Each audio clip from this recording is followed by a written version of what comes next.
करुणा क्या कर रही है? कुछ नहीं, बस खेल रही थी। क्या हुआ? करुणा की माँ खाना बना रही थी। मैं तो तुम्हें खाने के लिए बुला रही थी। करुणा खाना खाकर अपनी माँ से बोली, माँ, मैं शोभा के घर खेलने जा रही हूँ। अरे रुक, क्यों जाती है उनके घर? वे बड़े लोग हैं, कहीं बुरा ना मान जाए। इस बात को सुनकर करुणा बहुत जोर से हंसी। माँ, तुम कैसी बात करती हो? मेरे सबसे अच्छी सहेली है। अभी जाने दो ना माँ, थोड़ी देर में आ जाऊंगी। चली जा, लेकिन अपने बापू के आने से पहले आ जाना। करुणा और शोभा दोनों पक्की सहेली थी, लेकिन दोनों की किस्मत अलग अलग थी। एक तरफ करुणा बहुत गरीब घर से थी, तो शोभा गांव की जमींदार की बेटी थी। दोनों सहेली एक ही स्कूल में पढ़ती थी। एक दिन शोभा स्कूल आई और करुणा से बोली, करुणा, मेरे माता पिता मुझे शहर भेज रहे हैं पढ़ने के लिए। तू मुझे भूल तो नहीं जाएगी? शोभा मत जा, कोई बहाना बना दे। काश यह मेरे बस में होता, लेकिन वादा कर, तू मुझे भूलेगी तो नहीं। और जब भी मैं छुट्टियों में गांव आऊंगी तो तुझसे मिलने जरूर आऊंगी। शोभा को उसके माता पिता शहर पढ़ने के लिए भेज देते हैं। करुणा वहीं गांव के स्कूल में पढ़ती रहती है। धीरे धीरे दोनों बड़ी होने लगते हैं। करुणा की पढ़ाई गांव से होने के कारण ज्यादा नहीं पढ़ पाती। उधर शोभा डॉक्टर बन जाती है। एक दिन शोभा अपनी मां से मिलने गांव आती है। शोभा शहर से अपने सहेली के लिए बहुत से उपहार लाई थी। वह भागती हुई जाने लगती है, तभी उसकी मां रोकती है। बेटा, वह लोग बहुत बुरे हालात में हैं। उसके पिता का स्वर्गवास हो चुका है। माँ भी बहुत बीमार रहती है। मुझे लगता है उसका रिश्ता पक्का हो गया है। शोभा करुणा से मिलने पहुंच जाती है। दरवाजा खटखटाने पर करुणा दरवाजा खोलती है। शोभा उसे देखकर गहरी सोच में पड़ जाती है। एक बार तो उसे ऐसा लगता है कि यह कोई और है, लेकिन जब ध्यान से देखती है तो करुणा ही थी। गालों में गहरे गड्ढे पर गए थे, रंग भी सांवला हो गया था। इधर करुणा भी एक बार शोभा को देखकर हैरान रह गई। शहर जाकर उसके तो रंग ढंग बदल गए, एकदम अप्सरा सी लग रही थी। करुणा एकदम उसे देखी जा रही थी। उसे देखकर शोभा ने कहा, अंदर आने के लिए कहेगी या यहीं खड़ी रखेगी? हाँ हाँ, अंदर आ ना। तुझे देख तो अपनी सुध बुध भूल गई। कैसी है तू?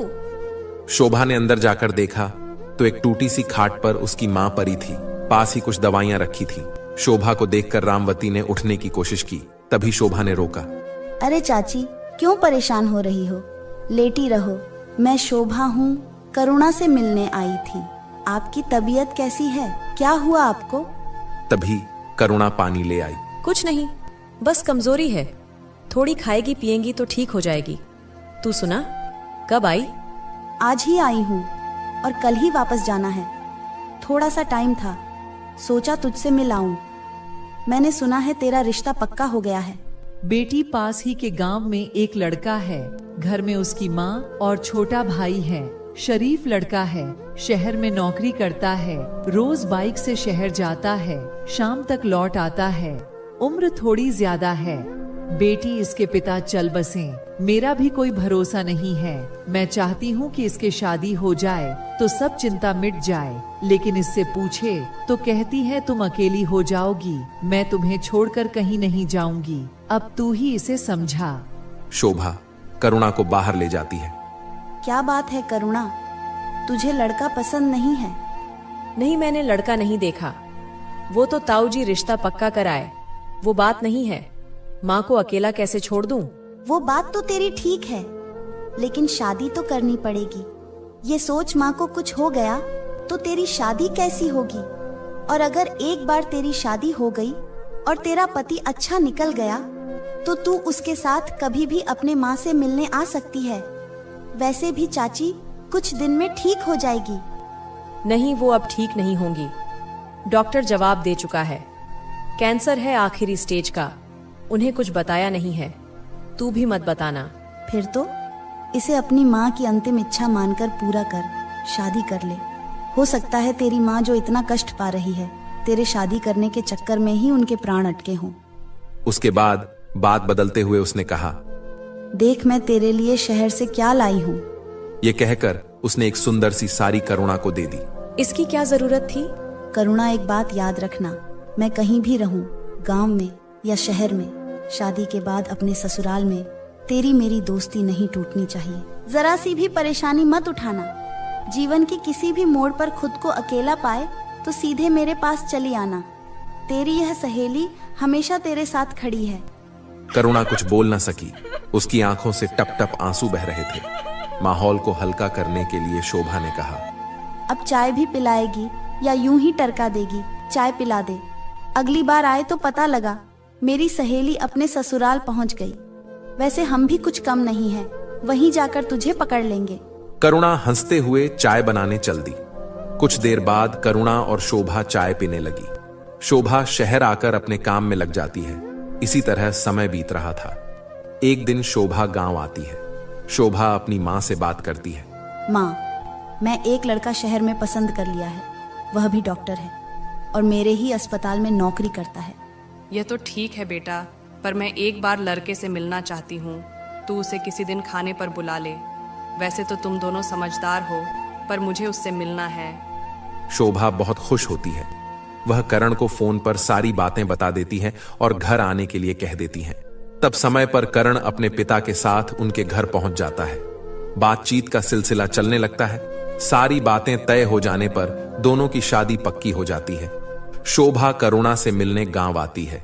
शोभा करुणा से मिलती है। करुणा, तुझे मेरी शादी में शहर आना होगा। शोभा, तुझे शादी की बहुत बहुत बधाई हो, लेकिन मैं माँ को अकेला छोड़कर नहीं आ सकती। करुणा, एक दिन निकाल ले। किसी तरह किसी को माँ के पास छोड़ देना। शोभा, तू तो जानती है हमारा कोई साथ नहीं देता। मुझे इस बात का हमेशा अफसोस रहेगा। कोई बात नहीं, मैं समझ सकती हूँ। मैं शादी के बाद तुझसे मिलने जरूर आऊंगी। कुछ दिन में शोभा की शादी हो जाती है। शोभा अपने गृहस्थी में बिजी हो जाती है। एक दो बार वह गांव गई भी, लेकिन करुणा से मिलने का समय उसे नहीं मिल पाया, क्योंकि उसके पति करण के पास समय नहीं होता था। वह उनके साथ ही गाड़ी में वापस आ जाती थी। एक दिन शोभा घर पर ही थी, तभी उसे करुणा की याद आती है। अपनी सहेली से मिलने की इच्छा को वह दबा नहीं पाती। वो करण को फोन करती है। करण, मैं 2 दिन के लिए गांव जाना चाहती हूँ। क्या हुआ? माँ की याद आ रही है? नहीं, मेरी एक सहेली है गांव में। वो बेचारी शादी में भी नहीं आ पाई। उसी से मिलने जाना है। चलो कल चलते हैं। मैं कल की छुट्टी ले लेता हूँ। नहीं, मैं अकेली चली जाऊंगी और 2-3 दिन बाद ही वापस आऊंगी। करण उसकी बात पर सहमत हो जाता है। करुणा से मिलने की उत्साह में शोभा जल्दी जल्दी अपने कपड़े पैक कर दोपहर की गाड़ी से गांव पहुंच जाती है। अचानक शोभा को देखकर उसकी मां पूछती है, बेटी अचानक कैसे आ गई? माँ, कुछ नहीं, बस ऐसे ही मन कर रहा था। शादी के बाद एक बार भी करुणा से नहीं मिल पाई। सोचा उससे मिलकर बहुत सी बातें करूंगी। यह सुनकर शोभा की मां उदास हो गई और बोली, अच्छा किया बेटा, जो उससे मिलने आ गई। उसका आखिरी सहारा उसकी माँ भी इस दुनिया में नहीं रही। अभी 3 दिन पहले ही उसकी माँ चल बसी, बिल्कुल अकेली हो गई। ऊपर से उसके ताऊ ने 15 दिन बाद उसकी शादी पक्की कर दी। यह सुनकर शोभा को गहरा धक्का लगा। वह जल्दी घर से बाहर निकलकर गांव की गलियों को पार करके करुणा के घर के सामने पहुंच गई। घर के सामने दरी बिछी थी, लोग वहां बैठे थे। शोभा करुणा को ढूंढती हुई अंदर चली गई। बरामदे में करुणा को घेरे गांव की कुछ औरतें बैठी थीं। शोभा को देखकर करुणा की जैसे चीख निकल गई। शोभा की आंखों से भी आंसू बह रहे थे। शोभा माँ चली गई, सब खत्म हो गया, मैं अकेली रह गई। शोभा उसे किसी तरह पकड़कर कमरे में ले गई और उसे बैठाया। करुणा, तू चिंता मत कर, मैं हूं ना तेरे साथ। करुणा को बहुत देर तक दिलासा देती रही। अब शोभा को समझ में आ गया कि क्यों इतने दिन बाद अचानक करुणा की याद आई, जो उसे बेचैन कर गई। काफी देर बैठने के बाद शोभा ने करुणा से पूछा, तूने कुछ खाया? शोभा, बिल्कुल मन नहीं है। ऐसा लगता था जैसे माँ के साथ मेरी प्राण भी निकल जाएं। लेकिन तुझे देखकर लगा कि मेरा कोई अपना है। क्या तू कुछ दिन मेरे पास रुक सकती है? चिंता मत कर, मैं अभी यहीं हूँ, पर तुझे खाना खाना होगा। भूखे रहने से तो तू बीमार पड़ जाएगी। तुझे मेरी दोस्ती की कसम, खाना खा ले। करुणा के बार बार मना करने पर भी शोभा ने उसे जबरदस्ती खाना खिलाया। रात के समय जब करुणा सो गई, तब उसकी ताई से शोभा ने कहा, ताई जी, इसे मत बताना कि मैं जा रही हूँ। सुबह जल्दी ही आ जाऊंगी। बेटी, सुबह जरूर आ जाना। तेरे आने से इसकी जान में जान आ गई। बड़ी हिम्मत बांध गई। करुणा को सोते छोड़ शोभा घर आ गई, लेकिन उसकी आंखों से नींद कोसों दूर भाग गई थी। अब करुणा का क्या होगा, यह सवाल बार बार इसे परेशान कर रहा था। सुबह होते ही शोभा करुणा के पास पहुंच जाती है, दिन भर वहीं रुकती है। इसी बीच कई बार करण का फोन आया। वह भी गांव आना चाहता था, लेकिन शोभा ने मना कर दिया। 3-4 दिन बीत जाने पर शोभा करुणा से कहा, तुझे हिम्मत से काम लेना होगा, मुझे अब जाना पड़ेगा। ये मेरा फोन नंबर है, कभी भी तुझे मेरी जरूरत हो तो मैं आ जाऊंगी। शोभा वापस आकर अपने काम में लग जाती है। इसी तरह 2 महीने बीत जाते हैं। एक दिन शोभा किसी काम से अपनी माँ को फोन करती है। कैसी हो माँ, बहुत दिन हो गए आपसे बात करें, घर में सब कैसे हैं? बेटी सब ठीक है, तू कैसी है? गांव कब आ रही है? एक बार आकर अपने माँ से मिल ले। शोभा यह सुनकर थोड़ी देर के लिए चुप हो जाती है और फिर कहती है, माँ, मेरा भी बहुत मन है गांव में आने का, लेकिन समय नहीं मिल पा रहा है। देखती हूँ, समय निकालकर आने का प्रोग्राम बनाती हूँ। इधर इन 2 महीने में करुणा की जिंदगी पूरी तरह से बदल गई थी। कुछ दिन बाद करुणा की ताई उसके घर आई। करुणा अकेले बैठी है, क्या बात है? ठीक है ताई जी, आप बताइए कैसी हैं? अब अकेले ही रहना है। पहले माँ थी तो कोई ना कोई आता जाता रहता था, लेकिन अब तो कोई भी नहीं आता। अरे बेटी, मेरे पैर में दर्द रहता है, चल फिर नहीं जाता। आज भी बड़ी मुश्किल से आई हूँ। ताऊ जी ने तेरे लिए एक लड़का देखा है। उस लड़के के पिता नहीं है, माँ है और एक छोटा भाई है। लड़का नौकरी करता है और उन्हें किसी चीज की लालच भी नहीं है। यह सुनकर करुणा का मन किया कि अभी ताई जी को उल्टा सीधा सुनाकर भगा दे। अभी माँ को गए 2 महीने भी नहीं हुए हैं और इन्हें शादी की पड़ी है। करुणा अभी सोच ही रही थी, तभी ताई जी ने बोला, करुणा 2 दिन बाद लड़के वाले देखने आएंगे, तैयार रहना बेटा, और घर को भी अच्छे से साफ कर लेना। मैं तेरी बहन को पहले से भेज दूंगी, यह कुछ पैसे रख ले, उस दिन अच्छा से नाश्ता मंगा लेना। लेकिन ताई जी, मैं अभी शादी नहीं करना चाहती हूँ। अरे भलाई का तो जमाना ही नहीं है, घर में खाने को दाने नहीं है, इतना अच्छा रिश्ता ठुकरा रही हो। तूने सोचा है घर का खर्चा कैसे चलेगा? करुणा की आंखों से टप टप आंसू बह रहे थे, लेकिन ताई जी को इससे कोई फर्क नहीं पड़ा। वे अपनी बात कहती रही। जो मैं कह रही हूँ चुपचाप मान ले।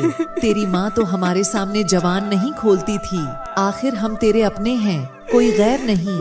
नहीं ताई जी, यह बात नहीं है। अभी माँ को गए समय ही कितना हुआ है, कुछ दिन बाद लड़के वालों को बुला लेती। बेटी तू चिंता मत कर, तेरे ताऊ जी सब संभाल लेंगे। यह सब बात कहकर ताई जी वहां से चली गई। करुणा बैठकर रोती रही। माँ, तुम क्यों मुझे छोड़कर चली गई? काश तुम होती तो यह सब ना होता। अगले दिन शोभा को फोन करके सारी बात बता देती है। करुणा, तू चिंता मत कर, मैं 1 दिन पहले आ जाऊंगी। मैं लड़के को देखकर फैसला करूंगी। क्या सच बोल रहे हैं या तुझे फंसाने की कोशिश में तेरा मकान हड़पने की तैयारी कर रहे हैं? शोभा किसी तरह टाइम निकाल कर पहुंच गई। लड़के की माँ और लड़का दोनों आए थे। लड़का देखने में बिल्कुल साधारण था। शोभा ने उस लड़के से कुछ सवाल पूछे, जिसका उसने ठीक से जवाब दे दिया। करुणा और लड़के ने अकेले में कुछ देर बात की। फिर करुणा ने शोभा से अकेले में पूछा, तू बता, तुझे क्या लगता है? करुणा, लड़का तो ठीक लग रहा है, तुझे ठीक लगा क्या? देख, अगर तुझे ठीक लग रहा है तभी मैं हाँ करूंगी। करुणा, कभी कभी हालात से समझौता करना पड़ता है। यहाँ अकेले रहने से तो अच्छा है एक परिवार मिल जाएगा। शोभा के समझाने से करुणा शादी के लिए मान गई। कुछ ही दिन में करुणा की शादी होने वाली थी। उसके ताऊ जी और अन्य रिश्तेदारों के साथ मिलकर शादी का इंतजाम कर रहे थे। करुणा को जैसे इस सब से कोई मतलब ही नहीं था। वह बैठकर अपनी माँ को याद कर बस रोती रहती थी। शादी से 2 दिन पहले शोभा भी आ गई। शोभा को देखकर करुणा के कुछ आस बंधी। यहां तो सब उसे पराये ही नजर आ रहे थे। इसी कारण शोभा को करुणा की ताई जी पसंद नहीं करती थी, लेकिन बड़े घर की बेटी थी, इसलिए कुछ बोल नहीं पाती थी। शोभा शहर से रुपए और जेवर लेकर आई थी। उसने जेवर करुणा को दी तो करुणा बोल पड़ी, बहन, इसकी क्या जरूरत थी? तू आ गई, बस मेरी शादी के लिए यही काफी है। देख, मैं तो कुछ भी कर सकती हूँ, तेरी भलाई के लिए कर रही हूँ। ये पैसे और जेवर तू अपने पास रख ले, किसी को बताना मत। जीवन में कहीं भी जाए तो यह रुपए और जेवर तेरे काम आएंगे। और हाँ, मेरा फोन नंबर हमेशा संभाल कर रखना। वैसे मैं तेरे ससुराल भी आऊंगी, कभी तुझे मेरी जरूरत पड़े तो फोन जरूर करना। बहन, तू मेरी बचपन की सहेली है, फिर भी तू एक बहन से बढ़कर मेरे लिए किया है। यहाँ तक जितने लोग हैं वह किसी न किसी कारण से मेरे साथ लगे हैं। कोई मकान रखना चाहता है, कोई मुझसे अपना पीछा छुड़वाना चाहता है। मैं तेरे यह उपकार कैसे चुकाऊंगी? खबरदार जो बेकार की बातें की। तू मेरी छोटी बहन है, अब इतना मत सोच और अपने आने वाले कल को सजाने के सपने देखना शुरू कर दे। यह सुनकर करुणा और शोभा दोनों हंसने लगी।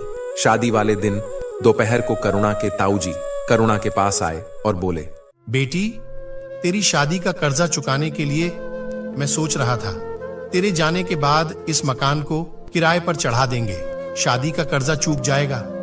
ताऊ जी, ऐसा कौन सा बड़ा कर्जा हो गया है इस शादी में?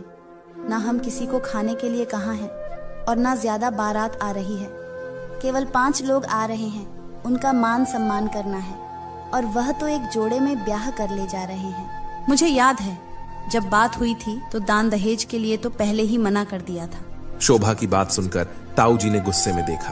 तुम बच्चे कुछ जानते हो नहीं और बकवास करना शुरू कर देते हो। ऐसा ही है तो शाम को बारात खुद संभाल लेना। करुणा ने शोभा को चुप कराते हुए कहा, ठीक है ताऊ जी, आपको जो ठीक लगे वही सही है। वैसे भी मैं तो जा रही हूँ, कम से कम इसी बहाने घर की साफ सफाई होती रहेगी। यह सुनकर ताऊ जी ने घूर कर शोभा की ओर देखा और वापस चले गए। करुणा, तेरा मकान हड़पने की साजिश है। जाने दे शोभा, क्या कर सकते हैं? इन लोगों से बहस करके कोई फायदा नहीं है, वैसे भी किराए पर दे ही रहे हैं। शोभा चुप रह गई। शाम को बारात आई, सादा तरीके से शादी हो गई। सुबह जब विदाई का समय आया तो करुणा फूट फूट कर रोने लगी। शोभा, ऐसा लग रहा है जैसे मेरा सब कुछ छोटा जा रहा है। करुणा, जीवन में आगे बढ़ना पड़ता है। एक घर छूट रहा है तो दूसरा घर मिल भी तो रहा है, चिंता मत कर। करुणा को विदा करके भारी मन से शोभा भी वापस अपने घर आ गई। शोभा की माँ ने पूछा, बेटी सब ठीक से निपट गया? हाँ, सब ठीक था, बस करुणा बहुत रो रही थी। हाँ बेटा, बेचारी अनाथ है, उसे तो कोई बुलाने वाला ही नहीं है। ये समझो, उसका मायका खत्म हो गया। शोभा शहर की ओर रवाना हो गई। करण को उसने सारी बातें बताई।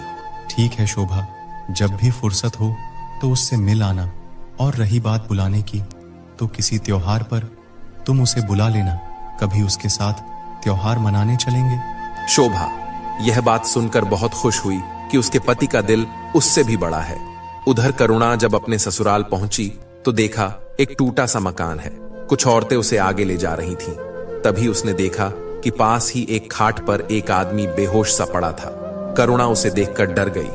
तभी उसकी सास ने कहा, डर मत, तेरा देवर है, कल शादी की खुशी में ज्यादा पी लिया, तू अंदर चल। देखो, इस घर में तुम्हें किसी बात की तकलीफ नहीं होगी। मैं जानता हूं तुम्हारे घर में अब कोई नहीं है, लेकिन चिंता मत करना, मैं तुम्हारा हमेशा साथ दूंगा। मेरी माँ शक स्वभाव की है। बस एक बात है, मेरे घर में मेरा छोटा भाई बंटी कुछ बिगड़ गया है। माँ के लार प्यार ने इसे बिगाड़ दिया है। मैं कोशिश कर रहा हूं कि वह कहीं काम पर लग जाए। करुणा सब कुछ सुन रही थी। उसे अब कुछ सुकून मिल रहा था। करुणा को ससुराल आए पूरा 1 महीना हो गया था। इस बीच एक बार भी उसकी ताई ताऊ ने उसकी खबर नहीं ली कि बेटी को एक बार घर बुला ले। शोभा का हर तीसरे चौथे दिन फोन आ जाता था। रात के समय जब रमेश वापस आते तभी शोभा करुणा से बात करती थी। एक दिन शोभा ने कहा, करुणा, मैं एक बार तेरी ससुराल आना चाहती हूँ और तुझे अपने घर लाना चाहती हूँ। शोभा, मैं अभी नहीं आ सकती। दरअसल मुझे इन्हें सुबह ही खाना बनाकर देना होता है। मेरी सास से ज्यादा काम नहीं होता। गर्मियों में मैं तुझसे मिलने जरूर आऊंगी। धीरे धीरे समय बीत रहा था। इधर शोभा और उसके पति करण ने अपने घर के पास ही जमीन खरीद ली। उस जमीन पर वह एक बड़ा सा हॉस्पिटल बना रहे थे। शोभा और करण काम में इतने बिजी हो गए कि उन्हें करुणा का ध्यान ही नहीं रहा। 2 साल बीत गए। इस बीच ना तो करुणा का फोन आया, न शोभा उसे फोन कर पाई। एक दिन शोभा अपने घर में बैठी थी, तभी उसे करुणा का ध्यान आया। शोभा ने अपने पति करण से कहा, हे भगवान, मैं तो अपने परेशानियों में करुणा को बिल्कुल भूल ही गई। ना उसका फोन आया।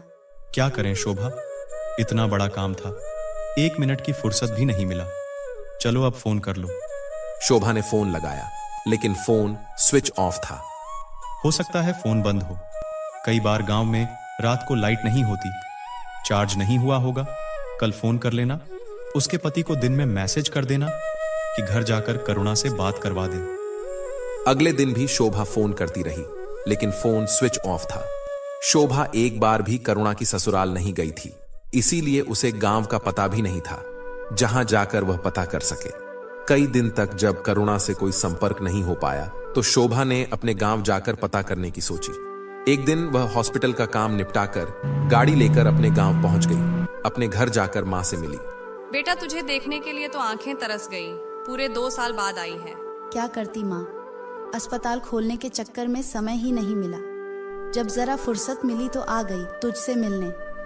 चाय नाश्ता करने के बाद माँ बेटी बातें करने बैठ गई। माँ, करुणा के बारे में कुछ पता लगा क्या? कई दिन से उसे फोन लगा रही हूँ, लेकिन फोन स्विच ऑफ आ रहा है। नहीं बेटी, उसकी ताऊ तो ढंग से बात करते नहीं है, इसलिए हम उनसे कोई मतलब नहीं रखते। बस इतना पता है कि उसके घर को किराए पर चढ़ाकर उसका ताऊ मजे कर रहा है और घर बेचने की कोशिश भी कर रहा है। क्या मैं एक बार उसके ताऊ से मिलकर पूछूं? शायद उन्हें पता हो। बेटी, तुझे तो ताऊ पहले से पसंद नहीं करते। तुझे देखेंगे तो और भड़क जाएंगे, और मुझे लगता है उन्हें भी कुछ पता नहीं होगा, क्योंकि आज तक वह इस गांव में आई नहीं, ना यहाँ से कोई गया है उससे मिलने। लेकिन शोभा नहीं मानी। वह करुणा के ताई के घर पहुंच गई। दरवाजा खटखटाया। उसकी ताई ने दरवाजा खोला। अरे शोभा, तुम बहुत दिन बाद आई हो, बताओ क्या काम है? ताई जी, करुणा की कोई खबर है क्या आपको? कई दिन से उसका फोन नहीं लग रहा है। उसके ताऊ ने इतने अच्छे घर में उसकी शादी की है, राज कर रही होगी। जब हमें याद नहीं करती तो हमें उसकी क्या जरूरत है? एक बार भी अपने पति के साथ हमसे मिलने नहीं आई। ताई जी, आप मुझे बस उसके गांव का नाम बता दीजिए, मैं ढूंढ लूंगी। बेटी, मुझे तो पता नहीं, तेरे ताऊ को मालूम होगा, लेकिन वह शहर गए हैं। शोभा निराश होकर वापस आ गई। एक दिन शाम के समय शोभा हॉस्पिटल से घर के लिए निकल रही थी। तभी एक अनजान नंबर से फोन आया। पहले तो शोभा ने फोन काट दिया, लेकिन जब बार बार घंटी बज रही थी तो बेबस होकर शोभा ने फोन उठाया। दूसरी तरफ करुणा की आवाज सुनकर शोभा चौंक गई। करुणा पूरी तरह से रो रही थी। करुणा, तू रो क्यों रही है? कहाँ है तू? बात तो बता। तेरे पति कुछ कहाँ है क्या? मुझे बता तो सही, क्या हुआ? शोभा, मैं बहुत मुसीबत में हूँ, तू मुझे बचा ले। मैं यहाँ गांव की बस स्टैंड पर हूँ, किसी से फोन मांग कर रहा हूँ। तू यहाँ जल्दी आ जाना, नहीं तो मैं मर जाऊंगी। तू चिंता मत कर, वहीं रुक। मैं बस 1 घंटे में पहुँच रही हूँ। जिसका फोन है उससे मेरी बात करवा दे। करुणा ने चाय वाले भैया को फोन दिया। भैया, आप यही बस स्टैंड पर हो क्या? इसका ध्यान रखना, हम कुछ देर में पहुँच रहे हैं। आपकी बहुत मेहरबानी होगी। बहन जी बहुत देर से रो रही है, मेरी यहीं पर चाय की दुकान है, आप आ जाओ। शोभा ने जल्दी से करण को फोन किया। करण सारे काम छोड़कर शोभा के पास पहुंच गया। फिर दोनों करुणा के बताए हुए जगह बस स्टैंड की ओर चल दिए। हमें तो पहुंचने में टाइम लग जाएगा। मेरा दोस्त सुनील वहीं रहता है, मैं उसे वहां भेज देता हूं। तुम्हारे पास करुणा की फोटो है तो मुझे भेज दो। करण ने सुनील को फोन किया। सुनील, तेरी हेल्प चाहिए थी, तू अभी गांव की बस स्टैंड चला जा, मैं तुझे फोटो भेज रहा हूं। ये शोभा की दोस्त है, बहुत परेशान है। हम वहां आ रहे हैं, जब तक हम आए इसका ख्याल रखना कोई इसे नुकसान ना पहुंचा पाए। बस हमारे आने तक संभाल लेना। भाई चिंता मत कर, मैं अभी 10 मिनट में पहुंच रहा हूं और तेरी उससे बात भी करवा दूंगा। यह सुनकर करण और शोभा को थोड़ी शांति मिली। सुनील बाइक से फटाफट करुणा के पास पहुंच गया। वह चाय वाले के पास पहुंचा। करुणा वहीं थी, लेकिन वह उसे पहचान न सका। शोभा ने जो फोटो भेजी थी वह करुणा की शादी की थी। उस चाय वाले से पूछा तो चाय वाले ने करुणा की ओर इशारा किया। पुरानी सी साड़ी पहनकर कमजोर सी एक औरत बैठी थी। सुनील ने फोटो को ध्यान से देखा, तब समझ आया कि यह वही है। बहन, मुझे शोभा ने भेजा है, आप ठीक तो हो? चिंता मत करो, वह अभी आ रही हैं। भैया, मेरा देवर मुझे ढूंढता हुआ यहाँ आ जाएगा और जबरदस्ती मुझे ले जाएगा, मेरी मदद करो। आप चिंता ना करें, मेरे रहते आपको कोई हाथ नहीं लगा सकता। मैं अभी आया। सुनील चाय वाले से चाय और नमकीन का पैकेट करुणा के लिए लाया। करुणा चाय पीने लगी। आप आराम से बैठिए, मैं अभी आपकी बात करवाता हूं। करुणा, अब बता क्या बात है? बस बहन, तू आजा, फिर तुझे सब बात बताऊंगी। करुणा ने फोन सुनील को पकड़ा दिया। भैया, इसने कुछ बताया क्या? भाभी, ये बहुत डरी हुई है। इन्होंने बस इतना बताया कि इनका देवर इन्हें ढूंढते हुए यहाँ आ जाएगा और जबरदस्ती ले जाएगा। आप चिंता मत करो, मैं अपने 4-5 दोस्तों को बुला लिया है। हमारे रहते कोई छू भी नहीं सकता। आप आराम से आ जाओ। भैया, आपका बहुत बहुत धन्यवाद। ये मेरी बचपन की सहेली है। 2 साल से इससे कोई कांटेक्ट नहीं हो पाया। बस कुछ देर और इसका ध्यान रखिए। अरे भाभी, यह तो मेरी बहन जैसी है, आप चिंता मत करो। बात समझ में नहीं आ रही है। उसका देवर क्यों उसके साथ जबरदस्ती कर रहा है? उसका पति कहाँ है? करुणा बताया था कि उसका देवर तो गुंडा टाइप का है, सारे दिन शराब पीकर पड़ा रहता है। लेकिन इसके पीछे क्यों पड़ा है? लगता है इसका पति कहीं काम से बाहर चला गया होगा। शोभा, चिंता मत करो, अभी आधे घंटे में हम पहुंच जाएंगे। और शोभा इसी तरह बातें करते करते बस स्टैंड तक पहुंच गए। शोभा जैसे ही करुणा के पास पहुंची, उसे देखकर दंग रह गई। कितनी कमजोर हो गई थी। करुणा एक पुरानी सी साड़ी पहनी थी। कुछ देर के लिए तो शोभा उसे देखती ही रह गई, कुछ बोल नहीं पाई। फिर उसने कहा, करुणा। करुणा सर झुकाकर बैठी थी। शोभा की आवाज सुनकर जैसे उसमें जान आ गई। वह शोभा को देखकर रोने लगी। बहन, तू आ गई, मुझे बचा ले, नहीं तो यह लोग मुझे मार डालेंगे। कोई तुझे हाथ भी नहीं लगा सकता। मैं आ गई हूँ, अब सब ठीक हो जाएगा। मैं तुझे कब से ढूंढ रही थी। एक फोन नहीं कर सकती थी मुझे। ना तो तेरे ससुराल का पता मालूम था, ना तेरी ताई ने गांव का नाम बताया, वरना मैं तो तुम्हारे पास कब के पहुंच जाती। शोभा, इन्हें घर ले चलो, अभी कुछ मत पूछो, यहाँ से पहले निकलो, घर पहुंचकर बात करेंगे। यह बहुत डिप्रेशन में है। करुणा को गाड़ी में बैठाकर शोभा और करण ने सुनील को धन्यवाद किया और करुणा को लेकर घर की ओर चल दिए। करुणा पिछली सीट पर बैठी थी। शोभा ने करुणा का हाथ पकड़ रखा था। करुणा पूरी तरह से डर रही थी और बार बार पीछे मुड़कर देख रही थी। करुणा, बिल्कुल मत डर। अब तुझे वह लोग नहीं ढूंढ पाएंगे।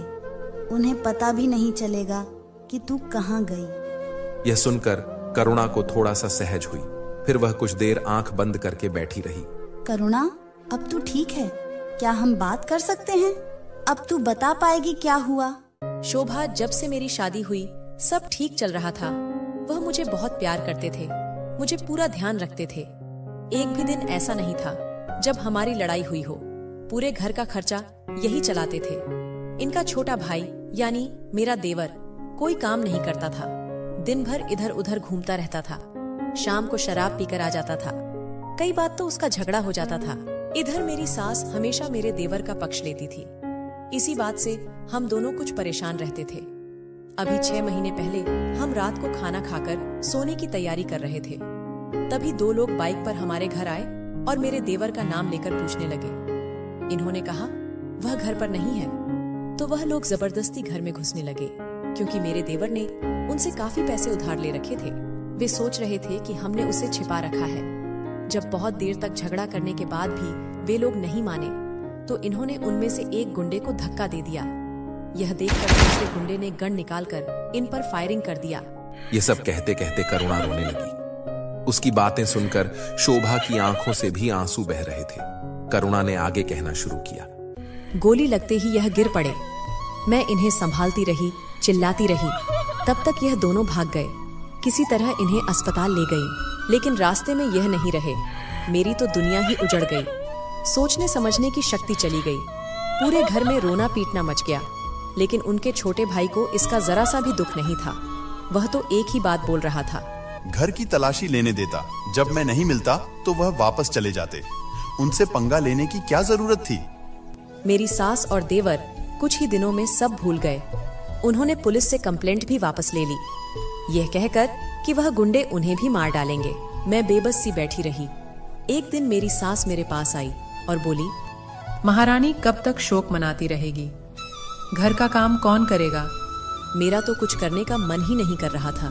समझ नहीं आ रहा था कि अब मैं जीऊं भी तो किसके लिए। लेकिन सास ने मुझे काम में लगा दिया। मैं घर के काम में अपने आप को व्यस्त रखने लगी। कुछ दिन बीत जाने पर मेरी सास एक दिन मेरे पास आई और बोली, करुणा, जिंदगी बहुत लंबी है, तेरा वैसे भी कोई सहारा नहीं है। तू मेरे छोटे बेटे यानी अपने देवर से शादी कर ले। खबरदार माँ जी, जो आज के बाद उस शराबी का नाम मेरे नाम के साथ जोड़ा। मैं अपने पति की खातिर आपकी सेवा करने के लिए यहाँ पड़ी हूँ। मैं मर जाऊंगी, लेकिन कभी भी उस शराबी से शादी नहीं करूंगी। मैं भी देखती हूँ कैसे शादी नहीं करती। जब यह किसी दिन तेरे साथ जबरदस्ती कर लेगा तो तुझे मजबूरन में शादी करनी पड़ेगी। मेरी सास के रहते यह सब नहीं हो सकता था, क्योंकि गांव में सब जान जाते। आज दोपहर को जब मैं घर का कूड़ा फेंकने घर के पीछे जा रही थी तो मेरी सास मेरे देवर से कह रही थी, मैं आज रात तेरे मौसी के घर जा रही हूँ, तो रात को करुणा को अपने वश में कर लेना। पैसे ले, अभी पी लेना, रात को मत पीना। सुबह हम लोगों से कह देंगे कि शराब के नशे में यह सब हो गया, अब दोनों की शादी कर देंगे। लेकिन माँ, वह नहीं मानी तो? उसके हाथ पैर तोड़ देना, फिर ना कहीं भागने लायक रहेगी, ना किसी को कुछ बताने लायक। मैंने यह सुना तो मेरे पैरों तले जमीन खिसक गई। मेरी सांस तो चल गई। मेरा देवर पीकर घर में बैठा था। मैं चुपचाप अपनी जान और इज्जत बचाकर भाग आई। तू इतना सब सहती रही, मैं तो सोच रही थी तू बहुत सुखी होगी। बहन, लगता है मेरी किस्मत में सुख है ही नहीं। कभी कभी तो सोचती हूँ मर ही जाऊं। नहीं करुणा, मेरे रहते तुझे चिंता करने की जरूरत नहीं है। अब से तू हमारे साथ रहेगी। रास्ते भर शोभा उसे तसल्ली देती रही। कुछ देर में करुणा को जैसे नींद आ गई। शोभा ने करण से बात की। करण, तुमसे पूछे बगैर मैंने करुणा को अपने साथ रखने के लिए बोल दिया। तुम्हें बुरा तो नहीं लगा? कैसी बात करती हो शोभा, मुझे तो खुशी है। हम किसी के काम आ रहे हैं। कुछ ही देर में तीनों घर पहुंच गए। शोभा ने करुणा को गेस्ट रूम में ले जाकर सुला दिया। उसके बाद दोनों अपने बेडरूम में आ गए। थक जाने के कारण करण तो सो गया, लेकिन शोभा की आंखों से नींद गायब थी। पिछले 3-4 घंटे में इतना कुछ हो गया जिसे सोचकर उसे यकीन नहीं हो रहा था। अगले दिन करुणा सोकर उठी। वह अपने बिस्तर पर बैठी थी। उसका सिर दर्द से फटा जा रहा था। तभी शोभा उसके कमरे में आती है। कैसी है करुणा? क्या हुआ? सर पकड़कर क्यों बैठी है? कुछ नहीं, सिर में बहुत दर्द हो रहा है। शोभा फटाफट गई और उसके लिए एक टैबलेट ले आई। करुणा ने बिना कुछ पूछे खा लिया। करुणा, तू आराम कर, अभी मेड आ जाएगी घर का काम करने के लिए। मुझे हॉस्पिटल जाना होगा। मैं तुझे बताना भूल गई, हम दोनों ने नौकरी छोड़कर अपना हॉस्पिटल खोल लिया है। इसी कारण मैं 2 साल से तुझे मिल नहीं पाई। बहुत अच्छा किया शोभा, तेरी तरक्की देखकर मुझे बहुत खुशी मिलती है। वैसे भी मेरी जिंदगी में अब बचा ही क्या है। अच्छा किया जो तू मुझसे मिलने नहीं आई। मेरी सास का व्यवहार बहुत खराब है। वो तेरी बेइज्जती करती तो मुझे बर्दाश्त नहीं होता। बहन, जो हुआ उसे भूल जा और नए सिरे से जिंदगी शुरू कर। लेकिन अभी तू बस आराम कर, ज्यादा मत सोच। मैं लेट हो रही हूँ, तुझसे शाम को मिलती हूँ। और हाँ, घर का कोई काम मत करना, बस आराम कर। कुछ ही देर में मेड आ गई। शोभा ने उसे कुछ समझाया और वे चली गई। मेड करुणा के पास आई और बोली, मैडम, आपको कुछ भी चाहिए हो तो मुझे आवाज दे देना। यह कहकर वह अपने काम में लग गई। इधर शोभा अस्पताल पहुंचकर मरीजों को देखने में व्यस्त हो गई। दोपहर को शोभा और करण दोनों लंच करने बैठे तो शोभा ने कहा, करण, हमें करुणा के बारे में कुछ सोचना होगा। देखो शोभा, तुम बहुत जल्दबाजी कर रही हो। तुम समझो, उसने अभी 6 महीने पहले अपने पति की मौत देखी है। उसके बाद पिछले 6 महीने में यह सब झेला है। मुझे लगता है वह डिप्रेशन में चली गई है, इसलिए उसे किसी नई बात के लिए राजी करना सही नहीं होगा। हाँ, तुम सही कह रहे हो। इस सब से उभरने में उसे काफी समय लग जाएगा। फिलहाल एक काम करो, उसे 1 सप्ताह आराम करने दो, फिर उसे शॉपिंग पर ले जाना। उसे उसकी पसंद के कपड़े वगैरह की शॉपिंग कराना, उसे अच्छा लगेगा। शोभा मान जाती है। शाम को शोभा कुछ फल लेकर करुणा के पास पहुंचती है। करुणा, कैसा बीता दिन? कोई परेशानी तो नहीं हुई? ये कुछ फल है, मैं तेरे लिए लाई हूँ। इन्हें फ्रिज में रखवा रही हूँ, खाती रहना। अभी ऐसे ही पड़े रहे, तू बहुत कमजोर हो गई है। तू मेरा कितना ध्यान रखती है। वैसे मैं सोच रही थी कब तक तुझ पर बोझ बनी रहूंगी। मुझे कोई काम मिल जाता तो अच्छा रहता। तू मेरी बहन है, यह घर तेरा है। फिलहाल आराम कर। रही बात काम की तो वह सब बाद में। पहले अपने शक्ल देख कितनी कमजोर हो गई है। अगर तू काम करना चाहती है तो पहले खा पीकर सेहत बना, फिर देखेंगे। करुणा थोड़ा सा मुस्कुराई। चलो, मैडम के चेहरे पर हंसी तो आई। शोभा हंस पड़ी। इसी तरह समय बीत रहा था। करुणा को आए 2 महीने बीत चुके थे। इस बीच शोभा उसे कई बार बाहर घुमाने ले जाती थी, कभी कभी अस्पताल ले जाती थी। करुणा अब बहुत बदल गई थी। वह हंसने लगी थी। इसी बीच करुणा बार बार शोभा से काम के लिए कहती, लेकिन शोभा कोई ना कोई बहाना बनाकर टाल देती। करुणा करण से भी काफी घुल मिल जाती है। करण करुणा से साली साहिबा कहकर थोड़ा मजाक कर लेता था, जिसका जवाब करुणा उसे जीजा जी कहकर देती थी। 3 महीने बीत जाने पर एक दिन करुणा ने शोभा से पूछा, शोभा देख, मैं अब और बोझ नहीं बन सकती। या तू मुझे कहीं काम पर लगवा दे या मैं कहीं और जाकर काम ढूंढती हूँ। तू एक काम कर, मेरे साथ हॉस्पिटल चल। शोभा करुणा को अस्पताल ले जाकर अपने केबिन में बिठा देती है। फिर करुणा शोभा के साथ साथ मरीज देखने जाती है। करुणा धीरे धीरे काम समझ रही थी। करुणा कुछ दिन में सब कुछ समझ जाती है। शोभा उसे अस्पताल की इंचार्ज बना देती है। वह अच्छी तरह सफाई का ध्यान रखती है। किसी मरीज को कोई परेशानी ना हो उसका ध्यान रखती है। एक दिन शोभा की तबीयत खराब हो जाती है। वह अस्पताल में बेहोश हो जाती है। शोभा का चेकअप होता है तो पता चलता है कि वह प्रेग्नेंट है। यह सुनकर करण और करुणा बहुत खुश होते हैं। करुणा अब अस्पताल के साथ साथ शोभा का भी ध्यान रखने लगती है। वह शोभा की डाइट का बहुत अच्छे से ध्यान रखती थी। कभी कभी तो करुणा घर ना आकर हॉस्पिटल में ही रात को रुककर काम निपटाती रहती थी। शोभा उसे फोन पर डांटती थी, सबकी सेवा करते करते खुद बीमार पड़ जाएगी, खुद भी थोड़ा आराम कर लिया कर। बहन, ऐसा मौका किस्मत से मिलता है। जिस दर्द से मैं निकल कर आ रही हूँ उनके दर्द के आगे और कुछ भी नहीं है। शोभा भी बहुत खुश थी। जैसे जैसे उसका समय नजदीक आ रहा था, शोभा घर पर ही रहने लगी थी। थोड़ा सुबह उठकर सबका नाश्ता खाना बनाकर हॉस्पिटल चली जाती थी। हॉस्पिटल से हर महीने उसे सैलरी मिलती थी। करुणा ने कई बार कोशिश की, वह घर खर्चे में कुछ पैसे दे, लेकिन शोभा गुस्सा हो जाती थी। वह उसे उन पैसों को बैंक से निकालने के लिए मना करती थी। करुणा की जिंदगी का मकसद अब सिर्फ मरीज की सेवा करना रह गया था। एक दिन करुणा हॉस्पिटल में रजिस्टर चेक कर रही थी। तभी उसने देखा कि पिछले महीने से हमारे हॉस्पिटल में खर्चा ज्यादा हो रहा है। वह अस्पताल के अकाउंट सेक्शन में गई। वहां का सारा काम सुबोध देख रहा था। वह एक अकाउंटेंट था और पहले ही दिन से अस्पताल में काम कर रहा था। करुणा उससे पूछती है तो वह बताता है, करुणा जी, मैंने कई बार करण सर को बताने की कोशिश की है, लेकिन हमारे हॉस्पिटल में जितने मरीज हैं उनके हिसाब से दवाइयां और बाकी का सामान बहुत ज्यादा मंगवाया जा रहा है और वह कहां जा रहा है पता नहीं लग पा रहा है।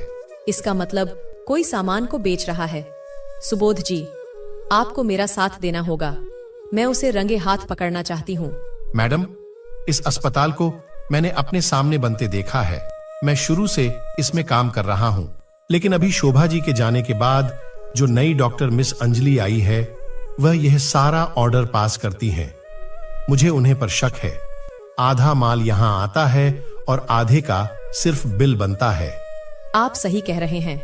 मैं ठीक तो कह रहा हूं, लेकिन उन्हें पकड़ेंगे कैसे? माल तो यहां आता ही नहीं है। अगले दिन करुणा डॉक्टर अंजलि से सीधे पूछ लेती है, अंजलि जी, यह जो स्टॉक आप मंगवाती है उसमें ज्यादा कहां जाता है? यह सुनकर एक बार अंजलि घबरा जाती है, लेकिन किसी तरह अपने आप को संभालते हुए कहती है, पूरा यही आता है और इस्तेमाल होता है। आप मुझ पर चोरी का इल्जाम लगा रहे हैं। वह गुस्सा करते हुए करण के केबिन में पहुंच जाती है। देखिए सर, ये मेरे ऊपर चोरी का इल्जाम लगा रही है। करण के पूछने पर करुणा सुबोध से मिली जानकारी उसे बताने लगी। करण ने सुबोध को बुलाकर सारी बातें पता की, लेकिन फिर भी अंजलि के खिलाफ कोई सबूत न मिल सका। अंजलि बार बार सुबोध पर ही इल्जाम लगाकर रोती जा रही थी। उसकी बातों को सुनकर करण ने सुबोध को नौकरी से निकाल दिया।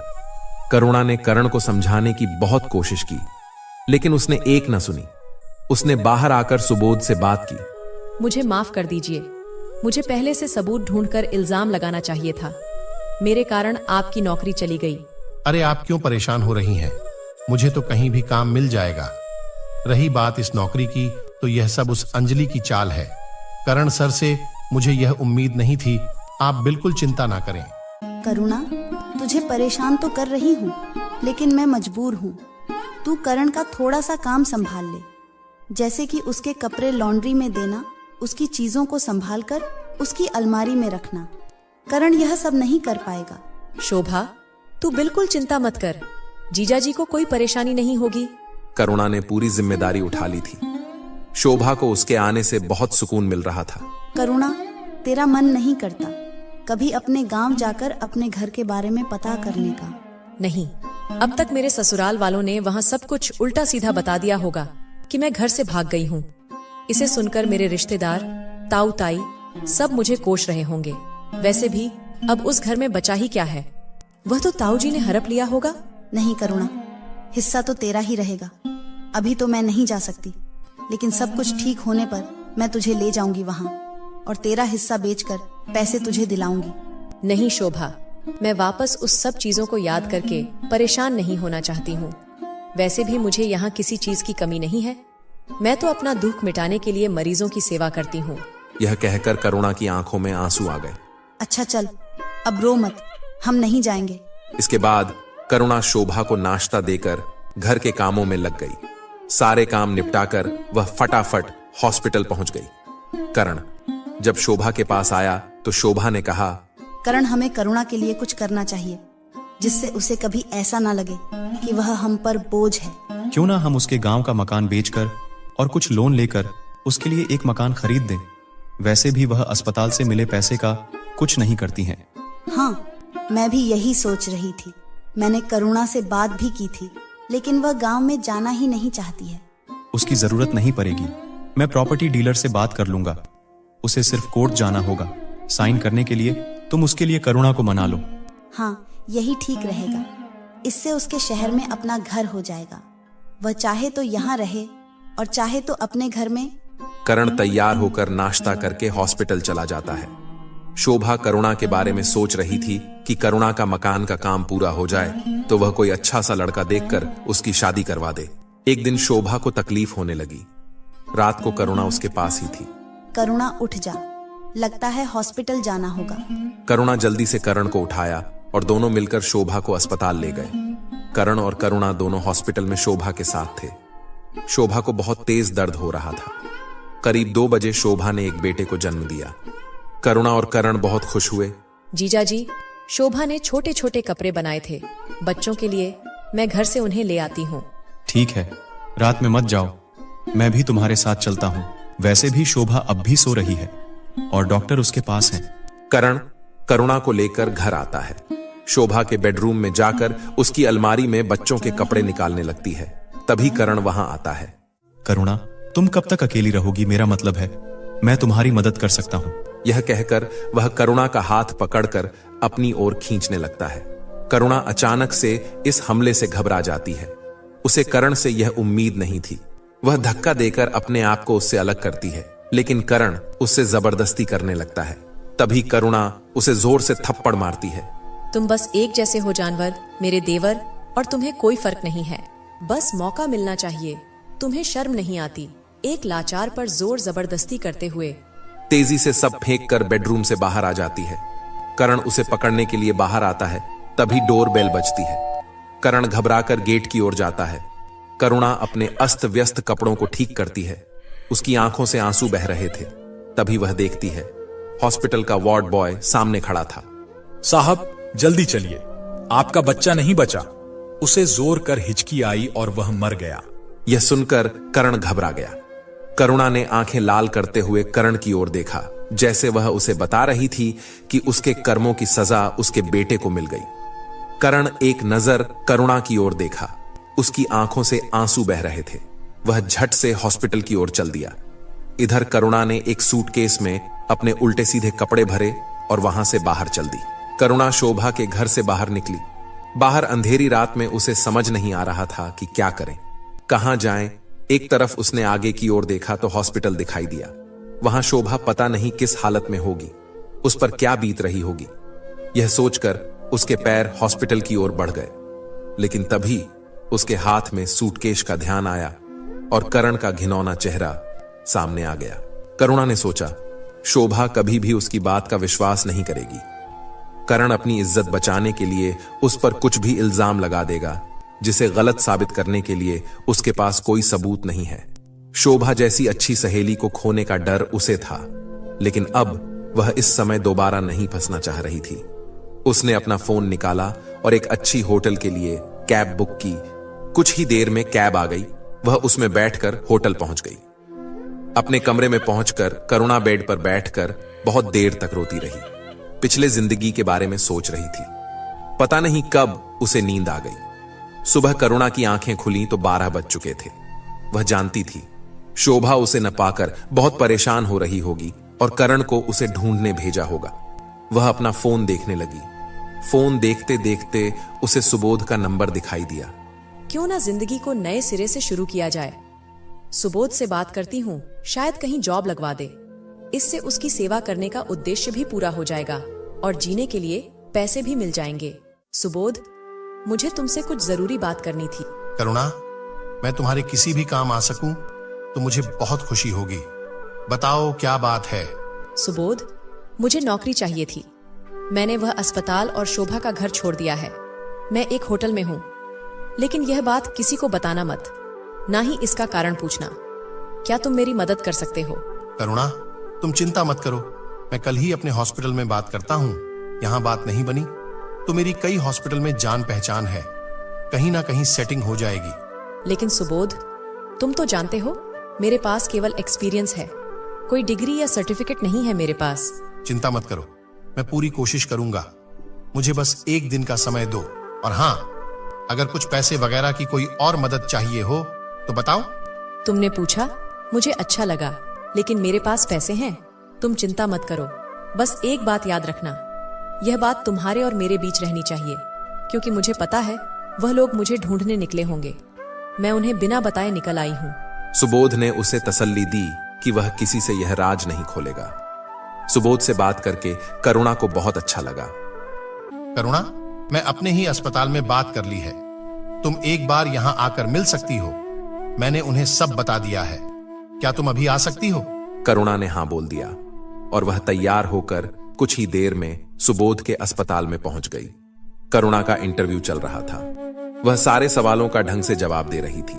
सुबोध ने करुणा की जिम्मेदारी लेते हुए इंटरव्यू लेने वालों को मना लिया। करुणा को 3 महीने ट्रायल के लिए रखा गया। अगर उसका काम उन्हें पसंद आया तो वह उसे रख लेंगे। इंटरव्यू के बाद सुबोध करुणा को बाहर तक छोड़ने आया। करुणा, मैं जानता हूं तुम बहुत सेवा भाव से काम करती हो। तुम 3 महीने में सबका दिल जीत लोगी। अब रहने का क्या करना है? होटल तो बहुत महंगा पड़ रहा होगा। तुम कहो तो मैं अपने फ्लैट के आसपास कोई फ्लैट किराए पर लेने के लिए बात करूं। वहां से हॉस्पिटल भी पास पड़ेगा। करुणा ने हाँ में सिर हिलाया। सुबोध से विदा लेकर वह वापस होटल आ गई। उसी दिन शाम के समय सुबोध का फोन आया। उसने बताया कि फ्लैट किराए पर मिल गया है। तुम चाहो तो देख लो। नहीं, तुमने देख लिया तो ठीक ही होगा। मैं कल सामान लेकर आती हूँ। मैं अभी तुम्हें रेंट भेज देती हूँ। करुणा अगले दिन सुबह जल्दी उठकर तैयार हो गई और सुबोध के बताए पते पर पहुंच जाती है। सुबोध तो उसका पहले से ही इंतजार कर रहा था। करुणा को लेकर वह फ्लैट में पहुंच गया। करुणा, जल्दी में ऐसा ही ढूंढ पाया। कुछ दिन यहाँ निकालो, फिर कहीं ढंग का फ्लैट देख लेंगे। सुबोध, तुमने मेरे लिए जो किया है वह बहुत है। करुणा और सुबोध दोनों नीचे आ जाते हैं। पास ही में हॉस्पिटल था। दोनों अपने काम पर पहुंच जाते हैं। दूसरी ओर जब शोभा को पता लगा कि उसका बच्चा नहीं रहा तो वह बेहोश हो गई। बहुत मुश्किल से उसे होश में लाया गया। होश में आने के बाद वह रोने लगी। शोभा ने नर्स से पूछा, जरा करुणा को भेज देना, वह दिखाई नहीं दे रही है। जी, वह तो आज हॉस्पिटल आई नहीं। यह सुनकर शोभा को कुछ समझ नहीं आया। ऐसा कैसे हो सकता है? इस मुसीबत में मुझे अकेला छोड़कर वह कहाँ जा सकती है? शोभा ने तुरंत करण को फोन किया। करण, करुणा कहाँ है? शोभा, करुणा घर पर होगी। तुम चिंता मत करो, तुम बस आराम करो, मैं देखता हूँ। शोभा को किसी तरह टालकर करण फिलहाल चैन की सांस ली। शाम होने को आई थी। शोभा को पता था कि करुणा उसके लिए खाना बनाकर लाएगी, लेकिन रात का इंतजार करने के बाद भी करुणा नहीं आई तो शोभा को कुछ शक हुआ। शोभा ने वार्ड बॉय को घर भेजा करुणा को बुलाने के लिए, लेकिन उसने आकर बताया कि घर पर तो ताला लगा हुआ है। शोभा ने उस वार्ड बॉय से करण को बुलाने के लिए कहा। करण के आने पर शोभा ने उससे पूछा, तुमने तो कहा था करुणा घर पर है, लेकिन वहां तो ताला लगा हुआ है। हाँ शोभा, मैं दोपहर को घर गया था करुणा को देखने, लेकिन वहां के चौकीदार ने बताया कि करुणा कहीं चली गई है और चाबी उसे देकर गई है। करण ने बहुत सफाई से झूठ बोल दिया। तुम चिंता मत करो, मैं पता करवाता हूं कि वह कहां गई। शोभा बहुत परेशान और दुखी थी। एक तो उसके साथ इतना बड़ा हादसा हो गया और उसकी सहेली का कुछ पता नहीं चल रहा। वह रात भर सोचती रही। सुबह हॉस्पिटल से करण के साथ घर आ गई। घर में सब कुछ वैसे ही पड़ा था। वह करुणा के कमरे में गई। वहां उसने देखा कि करुणा का सामान नहीं था। सूटकेस से लेकर कपड़े तक सब गायब थे। इसका मतलब करुणा घर छोड़कर चली गई। करण, सच सच बताओ, मेरे जाने के बाद इस घर में क्या हुआ था? शोभा, मैं तो हॉस्पिटल में था, मुझे कुछ नहीं पता कि क्या हुआ। तुम्हें मुझ पर विश्वास नहीं है? न जाने करुणा किस हाल में होगी। कहीं जाना था तो मुझे बताकर तो जाती। उसे करुणा पर तरस भी आ रहा था और गुस्सा भी। इधर करुणा जब शाम को अपने फ्लैट पर पहुंची तो वह बहुत थक चुकी थी। उसका खाना बनाने का मन नहीं था। करुणा के पास कोई काम नहीं था। वह बस ऐसे ही बालकनी में खड़ी हो गई। पुराने दिनों की याद में उसे फिर से सताना शुरू कर दिया। तभी फोन की घंटी बजी। करुणा ने देखा सुबोध का फोन था। उसने फोन उठाया। करुणा, गेट खोलो, मैं बाहर खड़ा हूं। लगता है तुम्हें घंटी नहीं सुनाई दी। माफ करना, बालकनी में थी, घंटी का पता ही नहीं लगा। खाना तो तुमने बनाया नहीं होगा, मुझे पता था, इसलिए मैं खाना लाया हूं। चलो मिलकर खाते हैं। वैसे तुम्हें मेरे आने से कोई परेशानी तो नहीं है? नहीं सुबोध, ऐसा कुछ नहीं है और तुम बेकार में परेशान हुए। मैं कुछ न कुछ बना लेती। तुम्हारा हाल भी मेरे जैसा है। मैं भी अकेले रहता हूं तो कभी बाहर से थोड़ा बहुत कुछ खा लेता हूं। सुबोध ने खाना टेबल पर रखा। करुणा ने खाना परोस दिया और दोनों खाने लगे। खाना खाने के बाद सुबोध ने कहा, करुणा, परसों तुम्हारी और मेरी दोनों की ड्यूटी नहीं है। एक काम करते हैं, दोनों मार्केट चलते हैं। जो कुछ भी जरूरी सामान हो खरीद लेंगे। कल तुम अपने जरूरी के सामान की लिस्ट बना लेना। करुणा ने हां में सिर हिलाया। इसी तरह समय बीतने लगा। कुछ दिन बाद शहर के सभी बड़े हॉस्पिटल की एक कॉन्फ्रेंस होनी थी, जिसमें कैंसर के प्रति लोगों को कैसे जागरूक किया जाए। इस कॉन्फ्रेंस में करुणा को जाना था, लेकिन करुणा जानती थी कि शोभा भी वहां आएगी। करुणा ने यह बात सुबोध को बताई। करुणा, वैसे मुझे हक तो नहीं है, लेकिन अगर तुम मुझे अपना मानती हो तो एक बात बताओ कि तुम शोभा का सामना क्यों नहीं करना चाहती हो? क्या कारण है जो तुमने इतने सालों की दोस्ती तोड़कर वह अस्पताल छोड़ दिया? करुणा ने जिस सवाल से बचना चाह रही थी, वही सवाल आज उसके सामने खड़ा था। सुबोध, वैसे तो मैं यह बात किसी को बताना नहीं चाहती थी, लेकिन तुमसे मैं कुछ छिपा नहीं सकती, इसीलिए बता रही हूँ। लेकिन तुम्हें मुझसे वादा करना होगा कि इस राज को किसी भी हालत में किसी पर भी जाहिर नहीं करोगे। करुणा, ये राज मरते दम तक मेरी जुबान पर नहीं आएगा। करुणा ने अपने ऊपर बीती एक एक बात सुबोध को बता दी। सारी बात वह सर झुकाकर बता रही थी। बताते बताते उसकी आंखों से आंसू बह रहे थे। करुणा, मुझे माफ कर देना। मैं नहीं जानता था कि तुम इतना दर्द अपने अंदर लेकर बैठी हो। मैं इस शहर से कहीं दूर जाना चाहती हूँ, जिसे शोभा कभी भी मुझे ढूंढ ना सके। करुणा, मैं उस कॉन्फ्रेंस में से तुम्हारा नाम हटवाने की कोशिश करता हूँ। रही बात कहीं और जाने की, तुम चिंता मत करो, मैं कोशिश करके तुम्हारी नौकरी के लिए कहीं बात करता हूँ। कुछ ही दिनों में कॉन्फ्रेंस शुरू होने वाली थी। करुणा को बहुत चिंता हो रही थी कि वह शोभा से कैसे मिलेगी। एक दिन सुबोध ने करुणा से कहा, करुणा, मैं तुम्हारी क्वालिफिकेशन कम होने की बात बताकर तुम्हारा नाम कॉन्फ्रेंस से हटवा दिया। मुझे माफ कर देना।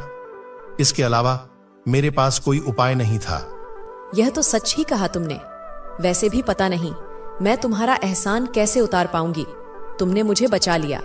करुणा, मैं तुम्हारे लिए कई हॉस्पिटल में बात की है, जिसमें से कहीं ना कहीं तुम्हारी नौकरी पक्की हो जाएगी। लेकिन नए शहर में अकेले कैसे रहोगी? सुबोध, बहुत से लोगों के सहारे मैं यहाँ तक पहुंची हूँ, लेकिन अब अपने दम पर दुनिया का मुकाबला करना चाहती हूँ।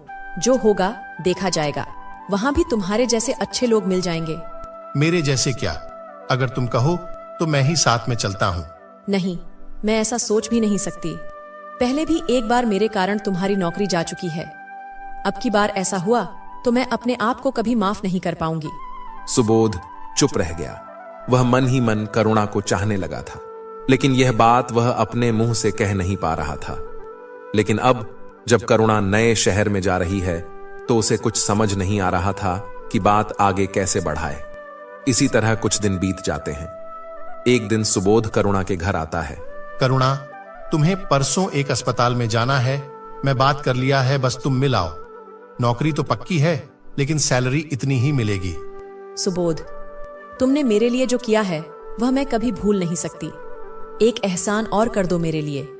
तुम भी मेरे साथ चलो, वहां सब इंतजाम देख लेना, फिर वापस आ जाना। ये सब कहने की जरूरत नहीं थी। मैं तुम्हें अकेली थोड़ी भेज रहा था। मैं भी साथ चलूंगा। अगर नौकरी पक्की हो गई तो वहीं रहने की जगह ढूंढ लेंगे। यह सुनकर करुणा बहुत खुश हुई, लेकिन सुबोध उदास बैठा था। उसे उदास देखकर करुणा ने पूछा, अपनी परेशानी में इतना उलझ जाती हूँ कि दूसरे के बारे में कुछ सोचती नहीं।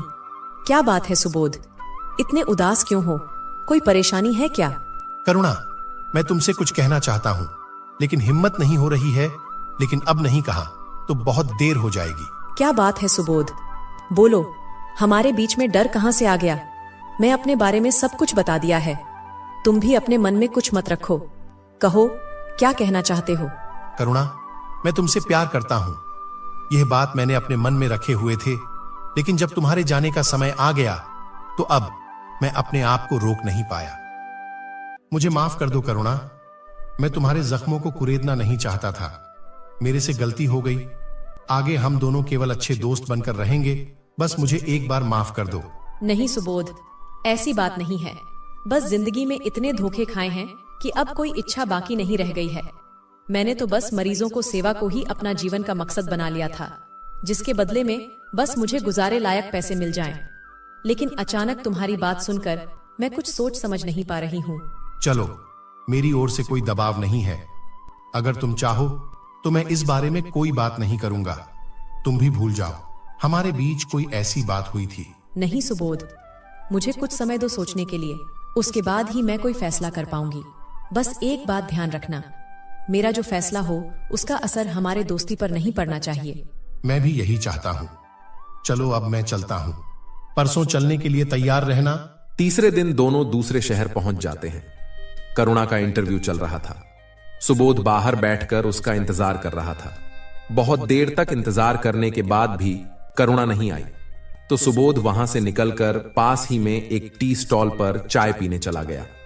उसके जाने के बाद करुणा बाहर आई तो देखा सुबोध वहां नहीं था।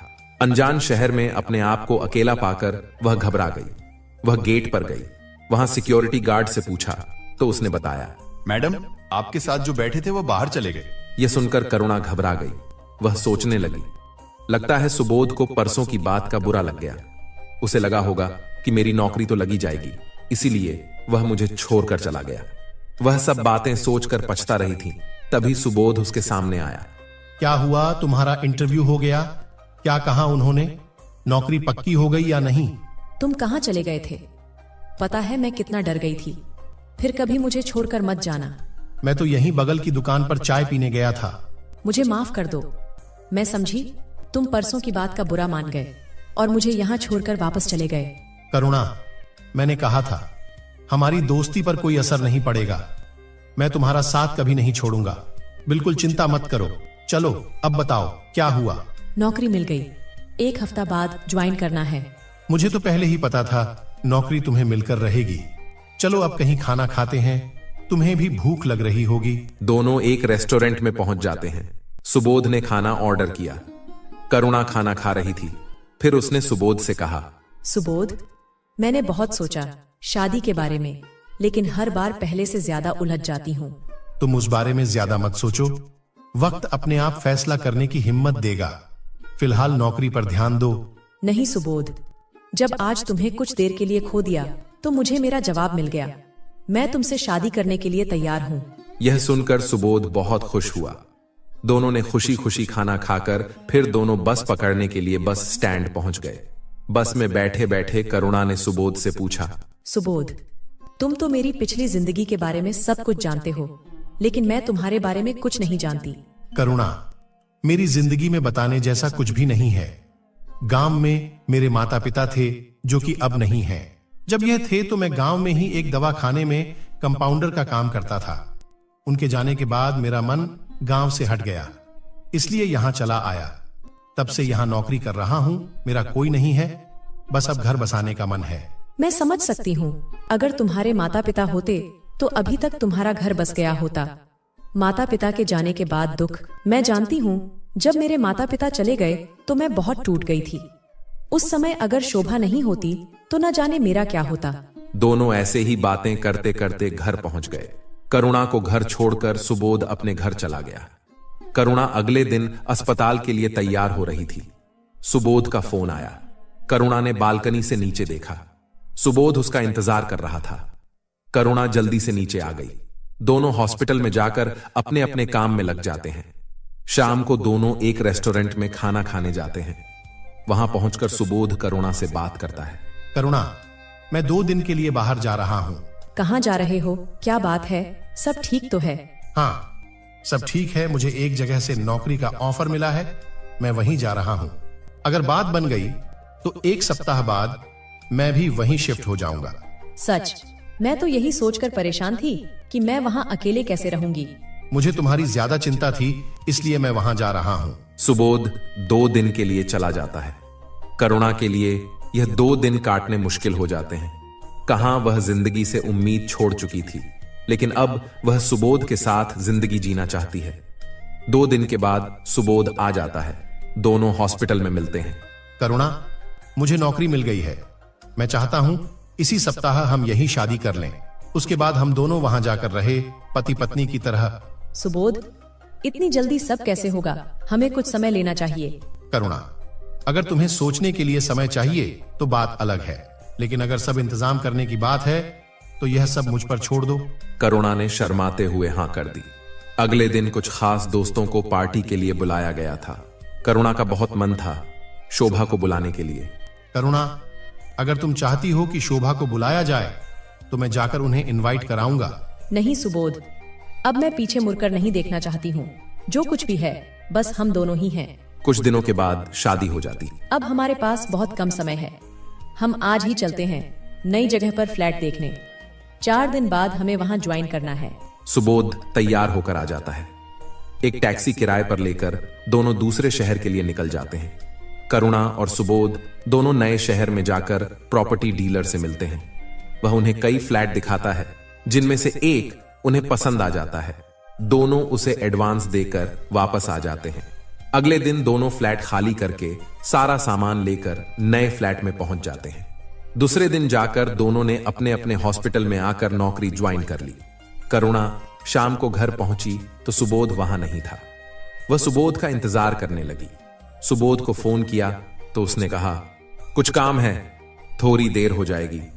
शाम को जब सुबोध आया तो करुणा ने पूछा, इतनी देर कहां लगा दी? कुछ नहीं, बस तुम्हारे लिए कुछ खरीदारी कर रहा था। ये देखो। यह कहकर सुबोध ने एक पैकेट पकड़ा दिया। करुणा ने देखा तो वह एक ज्वेलरी सेट था। बहुत सुंदर सेट था। सुबोध, इसकी क्या जरूरत थी? अभी हमें बचत करके चलना चाहिए। करुणा, तुम्हारी बात ठीक है, लेकिन शादी पर तुम्हें कोई गिफ्ट भी तो देना चाहिए था। अब जरा पहनकर दिखाओ। करुणा ज्वेलरी पहनकर सुबोध के सामने आती है। सुबोध उसे देखता ही रह जाता है। करुणा ज्वेलरी उतार कर बोलती है, सुबोध, मेरे पास भी ज्वेलरी है और यह भी आ गई। इस घर में रखना ठीक नहीं है। हम एक लॉकर लेकर उसमें रख देते हैं। ठीक है, कुछ दिन में लॉकर ले लेंगे।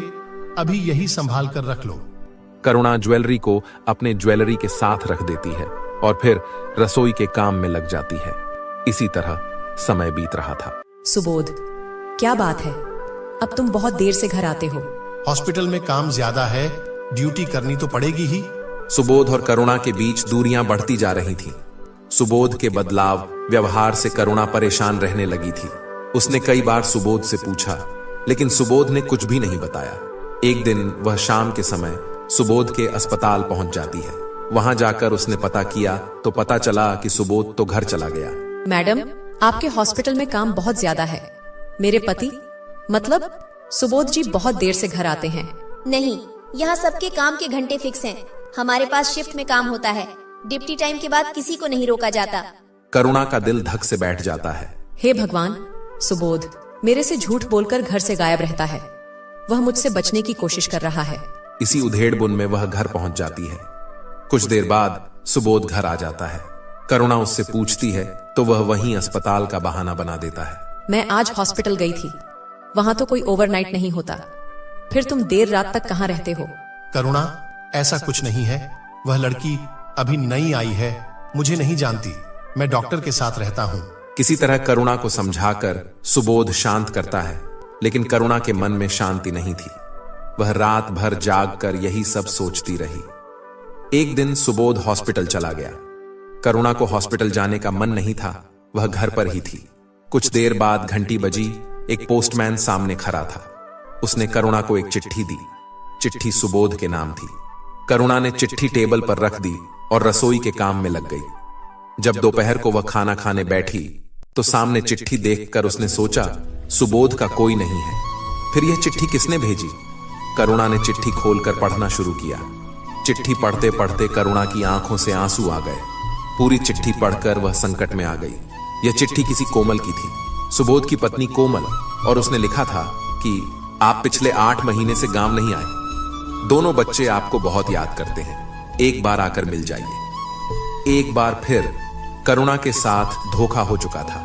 अपनी पत्नी से मन भर गया तो उसने करुणा को फंसा लिया।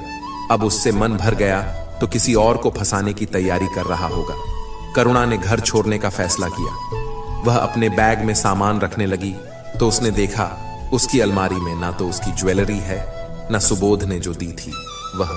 करुणा ने अपना पैसा भी सुबोध को दे दिया था। शादी की तैयारियों के समय वह बचा हुआ पैसा भी अलमारी में नहीं था। करुणा समझ चुकी थी कि उसके मान सम्मान के साथ साथ उसकी ज्वेलरी उसके पैसे को भी लुटा जा चुका है। बस किसी भी दिन सुबोध उसे छोड़कर भाग जाने वाला था। करुणा ने वह चिट्ठी टेबल पर रख दी और सब कुछ छोड़कर घर से चल दी। इधर शोभा को करुणा के बारे में कुछ पता लग गया था कि उसने सुबोध से शादी कर ली है और यह शहर छोड़ दिया। शोभा के सवालों के जवाब तो उसे नहीं मिले थे, लेकिन वह खुश थी कि करुणा को एक जीवन साथी मिल गया। शोभा सुबह अखबार पढ़ रही थी, तभी उसकी नजर एक खबर पर पड़ी। फोटो देखकर शोभा डर गई। यह करुणा की फोटो थी। करुणा ने नदी में कूदकर जान दे दी थी। यह फोटो उसकी पहचान के लिए छापी गई थी। शोभा तुरंत गाड़ी लेकर वहां के पुलिस स्टेशन पहुंच गई। उसने करुणा के बारे में पता किया। पुलिस इंस्पेक्टर ने उसे लाश की शिनाख्त करने के लिए चलने को कहा। शोभा ने वहां जाकर देखा, लाश करुणा की ही थी। शोभा फूट फूट कर रोने लगी। पुलिस ने बताया कि करुणा की हाथ में पॉलीथीन बंधी थी, जिसमें एक खत था जो शोभा के नाम था। उसमें लिखा था, शोभा मुझे माफ कर दे, मैं तेरा साथ छोड़ दिया। उसके बाद खत में करुणा ने सब कुछ लिख दिया जो आज तक उसके साथ हुआ था।